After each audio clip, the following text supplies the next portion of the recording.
first we got Hi, My, Kai. Or Himiki, I'm not sure how to pronounce it. I say Himiki, I think, yeah. Yeah, so the theme of this one, and of the three we're looking at today, this is by far the prettiest. Yeah, I think so, yeah. And it's the most lavish production, too, I would say. Yeah, you're wizards who have been corrupted and blah, blah, blah. It's wood versus fire versus water. Yeah. Which is better than paper, rock, scissors, I suppose. Not really. It's the same. It's the exact same, in fact. Why? It's easier to understand. Okay. How does paper beat rock? I still don't know. It covers it, and that's evil to the rock. All right, well, show us how to play it. All right. In Himiki here, one player is going to play the white pieces, the other the black pieces, and you are going to be attempting to be the first to get to 5 victory points, which you track right here. There's also a 2 versus 2 mode, as well as an advanced mode. I'll barely be touching on those. The main mode is the introductory mode I'm going to be showing you here.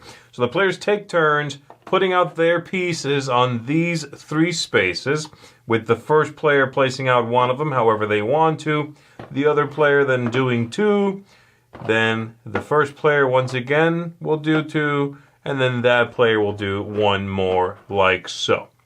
There's 1 piece left in reserve because it's not used for 1 versus 1. And then we start the game. So on your turn, you are going to either rotate pieces, and they stay with the same face facing up, but you rotate them like so, or you can tip pieces, meaning you take the whole thing and you topple it so that it shows a new face. In this game, you are attempting to place your piece next to an opponent's piece so that you beat them. And it's a rock, paper, scissors style combination in which water puts out fire, fire burns wood, wood floats on water. So that's the rock, paper, scissors. If on my turn then, let's say this player here on their turn, they topple this, and they placed their piece next to me, wood floats on water, they get 1 victory point, and they would track it right here on the die.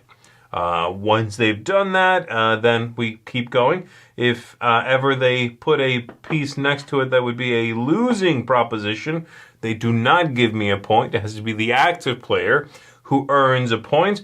And if it's ever a match, they do this, then they get to go again immediately if it's a push. And they might do this, let's say, or whatever they want to, all right? The other way you can earn victory points in this game is if on your turn, let's say it's my turn right now, if I do that and I create 4 of a kind anywhere on the board, then I'm going to earn this piece right here, which is also 1 victory point, though this one is not a permanent victory point. If my opponent manages to do this later on, they'll take it away from me.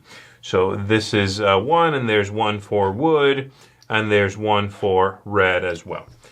So that's the basic game. Like I said, make it to 5 victory points and you win. Besides that, there's the advanced mode with these chaos tiles in which you shuffle all these. Each player is going to get 3, and they do all sorts of things. Let you take basically special abilities in the game, manipulate things, pull off unexpected things. You get to trigger one of these every time you level up to a brown number, which you'll see on the dice is when you get your 2nd point, when you get your 3rd, and when you get your 4th points. You have 3 of these, like I said, randomly, which you put right here, and then you get to activate 1 of those every time you make those victory points. When you get to 5, well, you just win the game. So there you go. That's the way that Himiki works. This one, for some reason, so one of the things I love about this game is I take the lid off, we're ready to play. No, that's cool. I agree. That's really neat. Actually, a couple of the games do that where you play in the box, but the next one we'll be talking about, you have to remove that top, not the lid, but like where the surface you play on, the pieces are under, and you put that top back in the box. It's kind of meaningless. Yeah. In this one, you are ready to go right out of the box. You're right. And it has a lot of content in it. I got to give it that. They have a 2 versus 2 mode in here. They have sort of like a basic mode, and then an advanced mode, an expert mode with those chaos tiles. There's a lot of content, and it is a really nice production. There's also a solo solve these puzzle mode thing. Yes. Which honestly, I haven't messed with it much, but it's probably the best part, I would imagine, because this is kind of a boring game. I think that's the biggest problem here. Sometimes people get on me for using the word boring. But this one, there's not a lot of... This is kind of like we both have a knife, and we can't move the knife much like this. So I'm just pointing the knife at you, and I move forward. And you're like, well, if I move forward, you'll just stab me. So I'm just going to stay here. I'm going to switch to a different knife that's bigger than yours. I'm like, all right, fine. And that's kind of the way this game felt to me. Like, there's no real reason to go attack. There's no real offensive stuff here. You switch to get ready to attack, and so your opponent's like, I can counter that or do something else, and it just felt dull.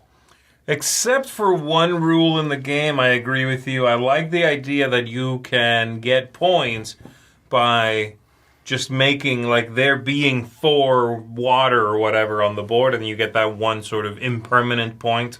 But I agree with you. The game reads and seems like it's going to be a much more interesting and engaging game with you can rotate or you can topple end over end.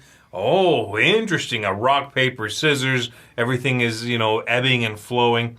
But in practice, it's just flat, uninteresting. There's no highs and lows, like you said. It is very by the numbers.